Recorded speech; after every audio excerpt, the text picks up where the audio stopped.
রাস্তাটা আজও ভিড়ে ভরা, গাড়ির শব্দ, মানুষের হাঁটাহাঁটি, তাড়াহুড়ো জীবন। এসব কোলাহলের মাঝেই নিঃশব্দে দাঁড়িয়েছিল একজন পেঁপে বিক্রেতা। ছোট একটা টেবিল, তার উপর কয়েকটা পেঁপে, আর মাথার উপরে রোদের আগুন। মুখে তার হাসি ছিল, কিন্তু সেই হাসির আড়ালে লুকানো ছিল নিভৃত এক পাহাড় কষ্ট। ঠিক তখনই একজন লোক এসে দাঁড়ালো। পেঁপের দিকে তাকিয়ে তিনি বলল, ভাই, দাম কত?" দোকানদার বুক ভরা আশা নিয়ে বলল, 200 টাকা। লোকটা একটু অবাক হয়ে বলল, 200 না ভাই, 120 দিই। এই 80 টাকার তফাৎটা আপনার কাছে হয়তো 2 কাপ চায়ের দাম, কিন্তু এই 80 টাকায় হয়তো আজ তাকে বাড়ি ফেরার সাহস দিত। দোকানদার নরম গলায় বলল, ভাইয়া, কম হবে না রে, সকাল থেকে কিচ্ছু বিক্রি হয় নাই। কিন্তু মানুষটা শুনেনি। সে আবারও বলল, না ভাই, 120 হলে নেব, না হলে লাগবে না।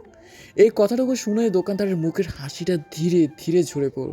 এই মুহূর্তটা সে চুপ করে দাঁড়িয়ে রইল। হয়তো মাথার ভেতরে তখন বেশি উঠেছিল ঘরে অপেক্ষায় থাকা খালি হাড়ি, মেয়েটার স্কুল ফিস, স্ত্রীর অসুস্থ শরীর, আর নিজের অসহায়ত্ব। শেষবার মতো খুব আস্তে করে বলল, ভাই, 150 দেন। এটা হলে আজ ঘরে কিছু নিতে পারবো। কাস্টমার মুখ ফিরিয়ে নিল, এক শব্দ বলল না। পেঁপেটা আর কেনা হলো না। লোকটা চলে গেল, আর রাস্তায় দাঁড়িয়ে রইল একজন পরাজিত মানুষ। চেয়ে থাকলো হারিয়ে যাওয়া পায়ের দিকে। তারপর ধীরে ধীরে চোখ নামিয়ে আনলো নিজের টেবিলের দিকে। পাশে পড়া থাকা ধনেপাতার দিকে তাকিয়ে কাঁপা গলায় বলল, ধনেপাতা নেন না ভাই, একদম টাটকা ধনেপাতা। কিন্তু তার কণ্ঠে তখন আর আগের জোর নেই। এই কণ্ঠ যেন ক্ষুধার সাথে যুদ্ধ করা, একটা ভাঙা বুকের শব্দ। এই মানুষগুলো কখনো হারে না ঝড় বৃষ্টি রোদে, কিন্তু তারা পায় হেরে যায় আমাদের অবহেলায়। আমরা দরদামে জিতি, আর তারা জীবনের কাছে হেরে যায়।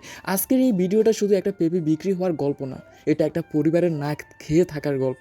হয়তো আজ রাতে এই পেঁপে বিক্রেতার ঘরে হাঁড়ি চড়বে না। হয়তো তার মেয়েটা জিজ্ঞেস করবে, আব্বা, আজ কী আনছো? আর সে চুপ করে থাকবে। আপনি যখন পরের বার দরদাম করবেন, একটু থামবেন, একবার ভাববেন। আপনি 50 টাকা বাঁচালে কারো হয়তো একদিনের খাবার হারিয়েও যেতে পারে। মানুষ হয়ে একটু মানুষের পাশে দাঁড়ানোই হোক আমাদের সবচেয়ে বড় লাভ।